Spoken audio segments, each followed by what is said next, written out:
doit passer, ils sont ignorants. Injusticia vous parle de droit, de ses obligations et de ses devoirs. Injusticia, il expose le droit. Injusticia, qui vous parle de droit, il vous parle de droit.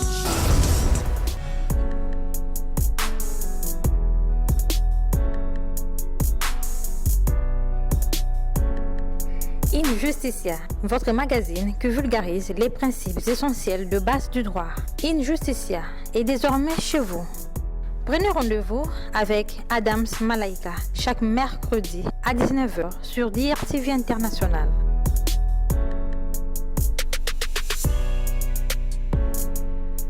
Et voilà, bienvenue sur Injusticia. C'est déjà l'heure à laquelle nous nous réunissons pour suivre cette émission juridique Injusticia. Alors, nous parlerons aujourd'hui sur l'adoption en droit congolais comme notre thème du jour. Et nous avons invité M. Biviou Joseph, qui est consultant en protection de l'enfant et directeur de la protection légale de l'enfance. Alors, M. Biviou, je vous salue. Merci beaucoup. Bienvenue sur Injusticia. En tout cas, je suis encore honoré. C'est un grand plaisir pour moi de venir de sitôt à votre émission Injusticia pour parler des droits de l'enfant, notamment le droit à l'adoption. Je vous rappelle que nous parlerons sur l'adoption en droit congolais, mais avant d'entamer ce thème, j'aimerais d'abord savoir qu'est-ce qu'un enfant. Un enfant, vous savez que la définition de l'enfant, ça remonte depuis des temps immémoriaux, et voilà que au niveau de, disons, en latin on dit l'enfant signifie une enfance qui signifie c'est lui qui ne parle pas. Et donc, la notion de l'enfance a évolué à travers les siècles et les sociétés et les cultures. Et à un certain moment, on parlait de l'enfant, c'est une personne qui n'a pas encore les capacités de donner des enfants. Et puis, dans certaines sociétés aussi, on parlait de rite de passage pour passer de l'âge enfant à l'âge adulte à travers les rites de passage. Notamment dans certaines sociétés, pour les hommes, pour les garçons, c'était la circoncision qui était le passage, tout ça. Et puis après, et comme je l'ai dit, ça a connu des évolutions à travers les siècles, et pour enfin déboucher sur l'enfant qui est un être humain qui a moins de 18 ans. Et voilà, alors nous revenons sur notre thème du jour. Que comprenez-vous par l'adoption? L'adoption, selon en latin dit adoptare, qui signifie donner à quelqu'un le rang et les droits de fils ou de fille. Et donc l'adoption, c'est une mesure de protection durable qui permet à un enfant qui n'a pas de famille d'avoir une famille. Voilà un peu la définition de l'adoption. Est-ce que la loi prévoit les conditions des fonds et des formes concernant l'adoption? Oui, bien évidemment, parce que l'adoption, il y a des conditions de forme, de fond et de forme. L'une des conditions, nous avions d'abord que le Code de la famille, c'est le Code de la famille qui régisse l'adoption au Congo, et dit que un Congolais peut adopter un étranger et être adopté par un étranger. Et puis on dit aussi que une personne, un célibataire peut adopter un enfant au Congo. Tout comme un couple peut adopter un enfant, comme un célibataire peut adopter, mais à condition qu'il puisse avoir aussi 35 ans. Et pour un couple, le mariage il faut un couple marié de moins 5 ans. Le mariage pour prétendre adopter un enfant. Et il y a des différences d'âge entre l'adopté et la personne, c'est 20 ans. Et puis aussi on dit aussi un conjoint peut adopter l'enfant de son conjoint. Tout ça, c'est des conditions de fond. Et pourquoi avoir l'écart d'âge entre l'adopté et l'adoptant? Pourquoi cet écart d'âge de 20 ans? Mais le législateur a prévu que vraiment qu'on ne puisse pas, l'adoptant ne puisse pas adopter quelqu'un qui a l'âge de son petit frère. Et donc il y a quand même une différence entre l'adoptant, c'est comme la mère, même s'il y a des maternités précoces, mais quand même qu'il y ait un âge quand même de 20 ans, tout ça. Tout ça, c'est le législateur qui a eu à décider comme ça.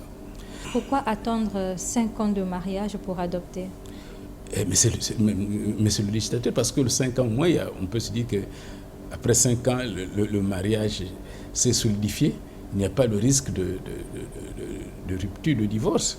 Mais c'est le législateur c'est une présomption comme voilà. Ça. Il y a aussi pour les enfants, quel enfant peut être adopté? Et donc, la loi, comme on l'a dit, c'est un enfant dont les parents ont librement consenti à l'adoption. Deuxième volet, c'est les enfants abandonnés, les enfants trouvés. Et puis, en quatrième point, sont les enfants dont les parents ont été déchus de l'autorité parentale. Voilà les catégories d'enfants qu'on peut... Les enfants qui peuvent être adoptés. Maintenant, pour les conditions aussi pour les parents qui ont librement consenti à l'adoption, il faudrait qu'il y ait un acte de consentement devant un notaire ou devant le tribunal de grande instance, le président du tribunal de grande instance. Et il y a un délai. Le législateur a prévu une période au cours de laquelle l'acte de consentement peut être rétracté. Donc c'est 3 mois. Donc après 3 mois, les parents qui ont consenti ou le parent qui a consenti peut aller vers le notaire ou le président du tribunal de grande instance pour demander un acte de non-rétractation. Et donc ce sont les conditions nécessaires pour que la procédure d'adoption puisse prospérer. Et nous avions aussi les enfants qui ont été abandonnés ou trouvés, qui sont dans les centres. Et les cas où il y a les bacs à ordures, où il y a des bébés nouveau-nés qui sont jetés dans les bacs à ordures de l'Aveda. Et quand ils sont recueillis, si on ne trouve pas, on les met pour les soins, on les soigne et puis on les place dans les centres publics ou privés ou associatifs. Et après, il y a un délai de 6 mois. Après 6 mois, l'enfant peut être déclaré abandonné par un jugement du tribunal de grande instance. Et ce jugement est susceptible de voir le recours d'appel. Et quand il n'y a pas eu recours, il y a le certificat de non d'appel qui est versé au dossier. Et donc, cet enfant-là peut être adopté par une famille donnée. Et puis, il y a aussi les enfants dont les parents ont été déchus de l'autorité parentale. Et c'est une ordonnance du juge des enfants qui déchoit. Ou alors, quand l'enfant, par exemple, un enfant qui a été mis en état de grossesse par son père ou violé par son père, et quand ça passe au jugement, on le condamne et puis on peut prendre aussi les mesures complémentaires ou bien accessoires pour, dans le jugement, décider de la déchéance de cet enfant, de ce père-là. Et donc, cet enfant-là peut être adopté par une famille qui réunirait des conditions. Et donc, pour les familles, il y a des conditions quand même. Il y a aussi pour les familles, il y a des enfants, des familles qui ont des enfants nés dans le mariage. Et là, on exige une dispense du ministre en charge de la justice. C'est pour vérifier si, effectivement, il n'y aura pas de différence de traitement entre l'enfant qui vient d'être adopté et leurs propres enfants biologiques.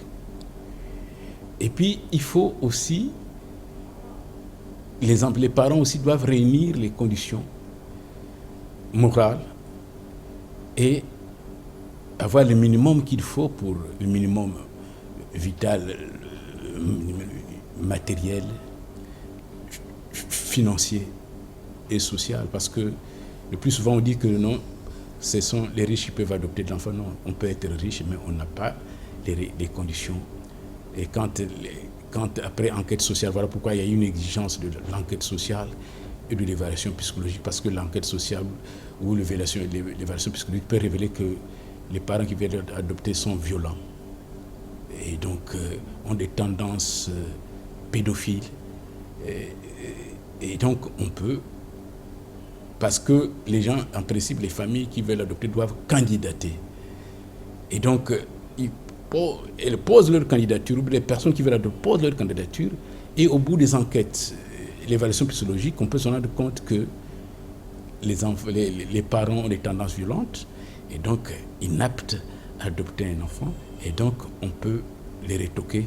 Et donc c'est pas n'importe quel quelqu'un qui veut adopter l'enfant à qui on peut donner cette facilité d'adopter un enfant, parce qu'un enfant, on veut lui donner, on adopte un enfant, l'adoption c'est un droit pour un enfant d'avoir une famille qui peut lui permettre de s'épanouir, de se développer de façon harmonieuse et intégrale.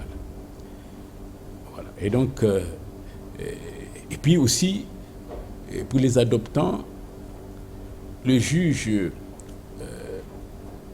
d'adoption peut prendre une ordonnance en vue de placement, prendre une ordonnance en vue d'adoption. C'est un moyen qui permet à l'enfant qu'on veut adopter et la famille qui veut adopter de se familiariser, de se connaître pour minimiser les risques d'échec. Voilà un peu, en résumé, ce que je pouvais parler de conditions de Sur fond de famille. Quel serait le but exact et l'objectif exact de l'adoption? Le but et l'objectif, c'est que l'enfant, c'est dans une famille. Les enfants qui sont abandonnés, qui sont négligés, qui sont dans les centres. Les centres, ce sont des placements provisoires en attendant de retrouver la famille biologique, à défaut la famille élargie, parce que la loi congolaise donne droit aux enfants d'être élevés par la famille élargie, qui peuvent être le petit frère, la petite sœur, la tante maternelle ou paternelle, l'oncle paternel ou maternel. Et parfois, on peut arriver même à des cousines, cousins ou cousines, cousins germains. Voilà. Et donc, c'est la dernière chance qu'on donne, parce que la vie d'un enfant, le lieu de s'épanouir, de se réaliser pour un enfant, c'est la famille. Voilà pourquoi l'objectif, c'est de trouver à l'enfant une bonne famille. L'enfant, avoir une famille pour un enfant, c'est un droit. Mais ce n'est pas un droit pour un parent, une personne, d'avoir un enfant. Voilà. Voilà, est-ce que la loi prévoit-elle une différence entre l'adoption simple et l'adoption plénière? Oui, parce que le code de la famille ne prévoit que l'adoption plénière. L'adoption plénière, c'est que l'enfant qu'on adopte cesse d'appartenir à sa famille d'origine. L'enfant intègre donc la nouvelle famille qui est la famille adoptive. Donc il y a une rupture de lien, rupture de droits et d'obligations. Et donc l'enfant cesse d'être enfant des familles, de ses familles biologiques.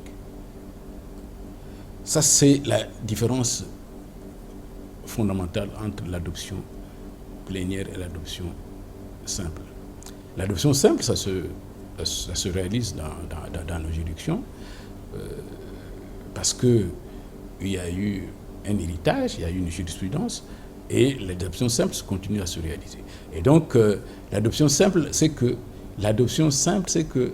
l'enfant maintient ses liens avec sa famille d'origine.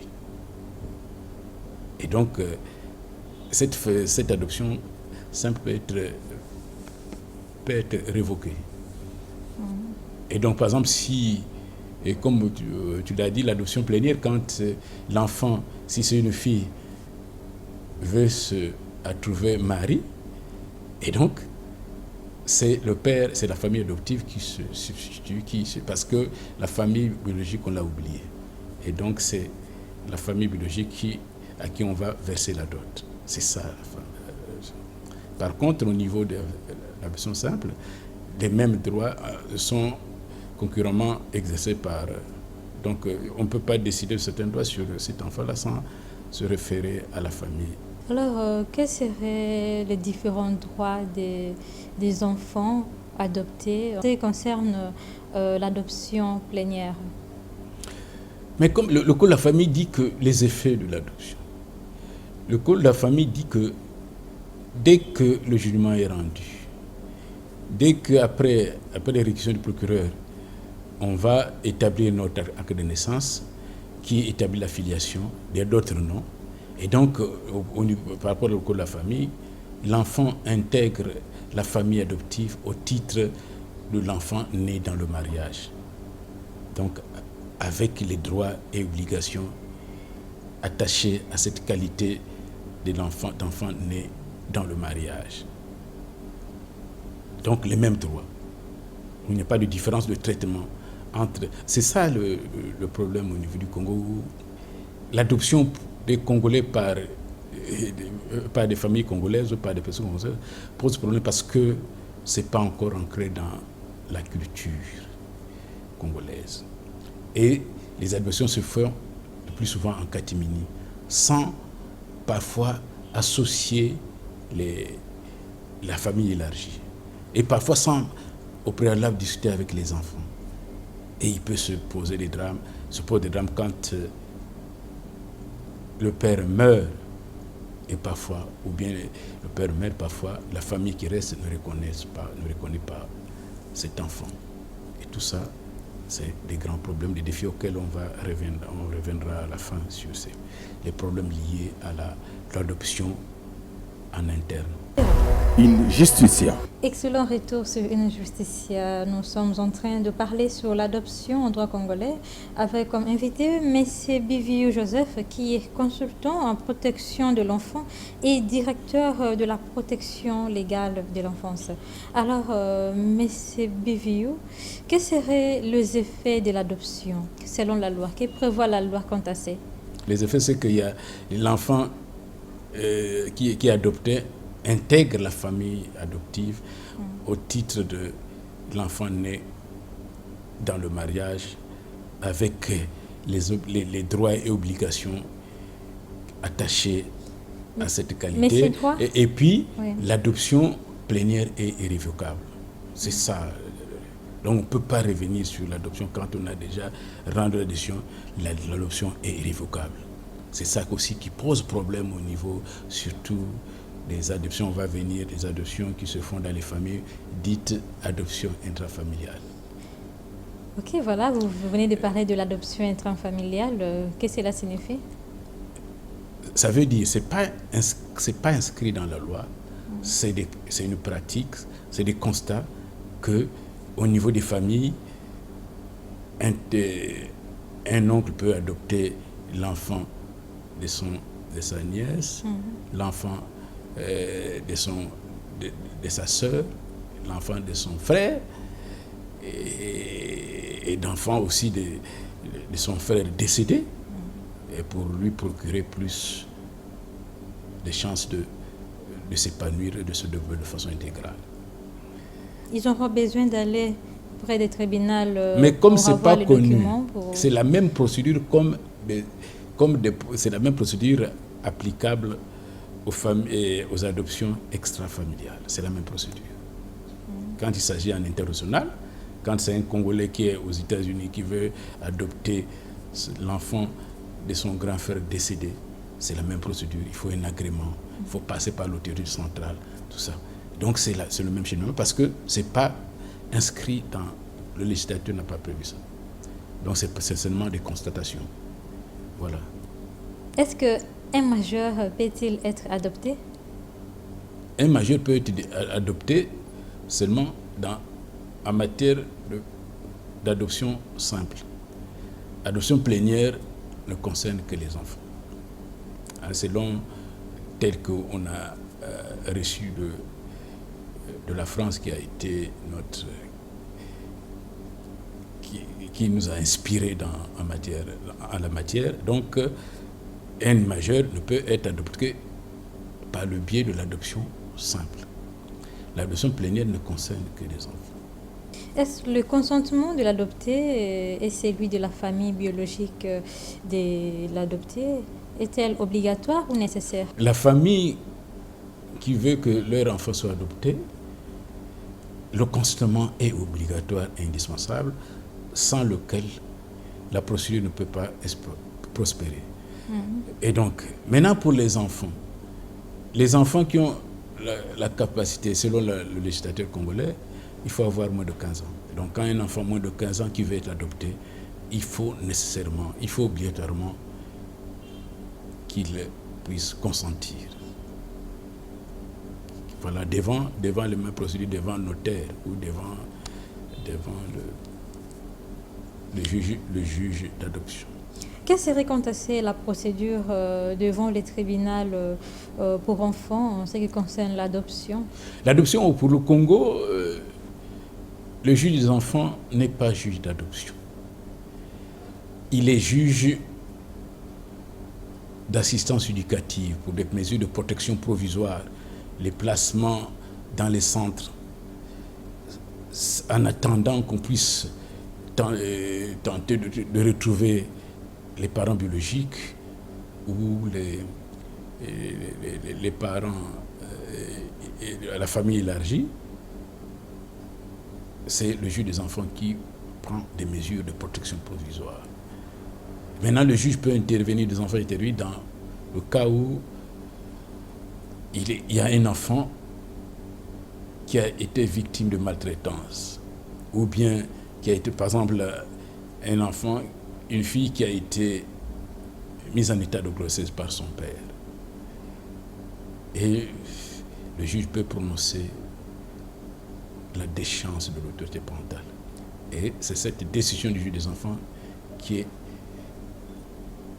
comme pièce devant être fournie, classée au dossier et qui peut permettre au juge d'adoption de prendre la décision, de juger. Donc c'est la procédure de jugement d'adoption, c'est toujours en plénière. Voilà. Et donc le juge des enfants en principe n'est pas un juge d'adoption, selon la loi congolaise. Alors, la rétractation, comment prévoit la loi? La rétractation, c'est pour les familles qui ont librement consenti à l'adoption. Et donc, on leur donne le délai de 3 mois. Passé les 3 mois, là, ils introduisent ils vont chez le notaire ou devant le juge d'adoption pour un acte de non-rétractation qui est indispensable pour les enfants, pour les parents qui ont librement consenti. Et même pour un enfant qui a plus de 15 ans, il faut exiger cet acte de non-rétractation pour permettre la procédure de se poursuivre devant le juge d'adoption. Alors, M. Bivio, que direz-vous en ce qui concerne l'adoption des couples, l'adoption pour un couple de même sexe? Est-ce que la loi reste-t-elle silencieuse face à cela? Mais on dit, le code de la famille parle de la famille, du mariage. Le mariage, selon le code de la famille, c'est un homme et une femme. De ce point de vue, la famille qui peut être adoptée, c'est une famille hétérosexuelle. Et tout comme une personne, parce que, jusqu'à preuve de contraire, le code pénal interdit et punit les actes des rapports sexuels contre nature. C'est un délit. Et pour ce faire, il y a une présomption pour les enfants congolais d'être exclusivement adopté par une personne, un célibataire, que ce soit une femme ou un homme, qui n'a pas de tendance homosexuelle. Et donc, présomption aussi pour un couple, s'entend par rapport à la famille, c'est un couple d'un homme et d'une femme. Voilà. Si bien que dans le projet de code des personnes de la famille, initié depuis 2014-2015 avec l'appui de l'Union européenne, et ça a été inscrit de façon claire et définitive que les enfants congolais ne peuvent pas être adoptés jusqu'à preuve de contraire par des personnes homosexuelles ou par les couples homosexuels. In Justicia. Et voilà, une justice en continue, toujours sur notre thème du jour, l'adoption en droit congolais, avec comme invité M. Biviu Joseph, qui est consultant en protection de l'enfant et directeur de la protection légale de l'enfance.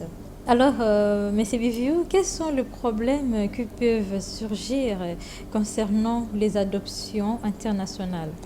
Oui, le problème, c'est que le Congo, au niveau des Nations Unies, il y avait une prise de conscience et on avait adopté la Convention des Nations Unies sur la protection des enfants et la coopération en matière d'adoption internationale. Le Congo a ratifié en 2014, sauf que depuis 2014, l'instrument de ratification n'est pas encore déposé aux Nations Unies. Et donc, il est question, parce que vous savez, il y a eu le tollé avec l'arche de Zoé au Tchad, et même nous ici, il y avait la situation des enfants espagnols. Et on disait que ces enfants n'avaient pas de famille, alors contrairement à cela, certains enfants avaient d'autres familles et ça avait défrayé la chronique, au point où le ministre d'État Yoka avait suspendu les adoptions. Et donc, c'est une prise de conscience des Nations Unies pour prévenir la traite, le trafic. Il faut que, voilà pourquoi il y a eu cet instrument juridique international. Et donc, il est question, à la faveur aussi des codes qu'on intègre, c'est les dispositions pertinentes. Après avoir déposé les instruments juridiques et les instruments de ratification aux Nations Unies, il est question d'intégrer les dispositions pertinentes, créant une autorité centrale au niveau national pour régenter cette problématique de façon que les dossiers en adoption internationale devaient passer par l'autorité centrale. Si ce sont des Français qui veulent adopter les enfants congolais, y compris les Congolais qui ont la double nationalité qui sont en France, ils doivent déposer les dossiers au niveau de l'autorité centrale de l'agence d'adoption de France et à charge à cet agent d'envoyer par mallette diplomatique à l'autorité centrale congolaise qui sera mise en place. Et si bien qu'après la procédure, après le jugement, il ne suffit pas d'avoir le jugement, il ne suffit pas d'avoir le jugement d'instruction, il ne suffit pas d'avoir changé les actes de naissance qui portent maintenant le nom de... Mais à la fin, il est prévu un certificat de conformité à la Convention qui est délivré par l'autorité centrale. Et donc c'est indispensable pour ça. Parce que l'adoption, pour l'instant, elle est individuelle. Et donc, elle est privée. Et donc, au niveau de cette convention nationale, il y a comme un regard de l'État dans le domaine du privé en ce qui concerne les adoptions internationales. Maintenant, au niveau des adoptions en interne, on dit que les Congolais n'ont pas la culture d'adoption. Et puis, il n'y a pas de suivi, il n'y a pas de formation. Et grâce à cette instance autorité centrale, il sera question de les enfants, même les Congolais qui veulent l'adopter, doivent déposer leur dossier, leur requête à l'autorité centrale qui va faire la sélection. Ils doivent être formés. Quelles sont les conséquences de l'adoption? Parce que les gens font des adoptions de façon légère, si bien il y a des échecs. Il y a des échecs où une famille vient adopter un enfant après. Comme il n'y a pas eu une évaluation, et ce n'est pas une exigence aussi des juges d'adoption congolais, en ce qui concerne les adoptions au Congo, parce que c'est pas une exigence. Et l'enquête sociale, l'évaluation pédagogique n'est pas une exigence. Alors que le code de la famille dit bien, il faut que quelqu'un qui veut adopter l'enfant doit réunir les conditions morales et les qualités morales, et donc psychologiques, et en capacité mentale et psychologique. Par exemple, un enfant, un des parents violents, parce qu'il y a des familles congolaises qui ont adopté des enfants, si vous voyez même leur profil, ils ont des tendances violentes.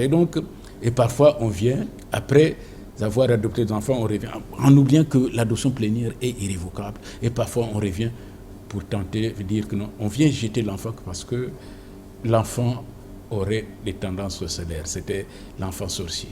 Tout ça, c'est des préoccupations pour que, désormais, que les deux ministères en charge des problématiques des enfants, le ministère des Affaires sociales et le ministère à travers la direction de la famille, et le ministère de la Justice, à travers la direction de l'enfance, puissent être très regardants de façon qu'il y ait, et on sollicite maintenant un juge d'adoption, qu'il y a des standards internationaux auxquels on ne peut pas se soustraire, qu'un juge d'adoption ne peut pas se soustraire. Il faut tout enfant, même une famille, même une adoption intrafamiliale, parce que nous avions vu une famille venir se plaindre, qui a adopté l'enfant de sa petite sœur, et ce sont les grands-parents qui sont venus au tribunal pour dire que non, parce que après, cette femme-là a fini par avoir ses propres enfants pour venir dire, pour renier l'enfant de sa petite sœur, qui peut-être, en l'adoptant, lui avait donné la chance d'avoir ses propres enfants, de venir maintenant de renier, parce que au finish, on voit le problème d'héritage. Or, les enfants adoptés ont les mêmes droits que tout ça. Et donc, il faut la sensibilisation. On n'a pas encore la culture. Il faut sensibiliser les Congolais. Il faut faire de la sélection. Que l'adoption, surtout plénière, c'est une décision lourde de conséquences. Et donc, on ne peut pas se hasarder à s'engager dans la procédure d'adoption sans savoir les tenants et les aboutissants de l'adoption. Voilà ce que je dis. Voilà, M. Biviou, nous sommes arrivés pratiquement à la fin de cette émission. Quel serait votre résumé? Le résumé, c'est que l'adoption a été instituée pour les enfants. C'est un droit à un enfant d'avoir une famille. Et donc la dernière famille, c'est la famille de remplacement.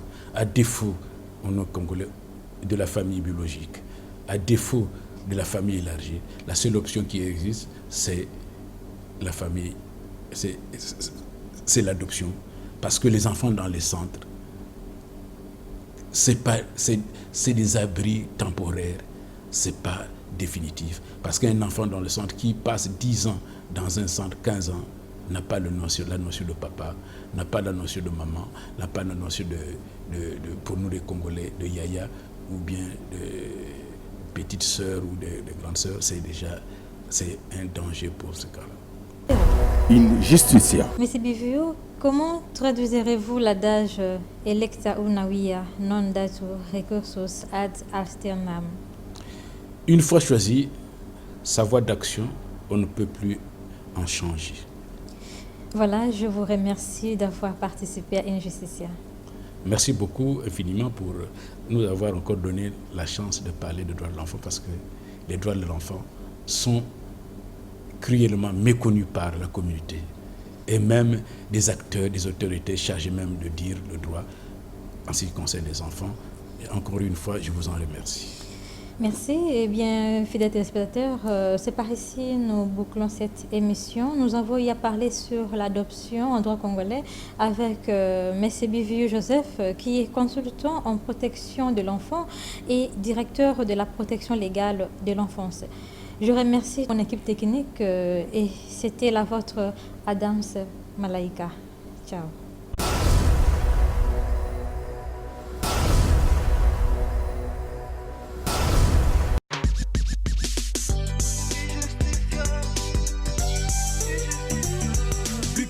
Innocents se retrouvent condamnés vis-à-vis à leurs droits parce qu'ils sont ignorants. Injusticia vous parle de droits, de ses obligations et de ses devoirs. Injusticia, il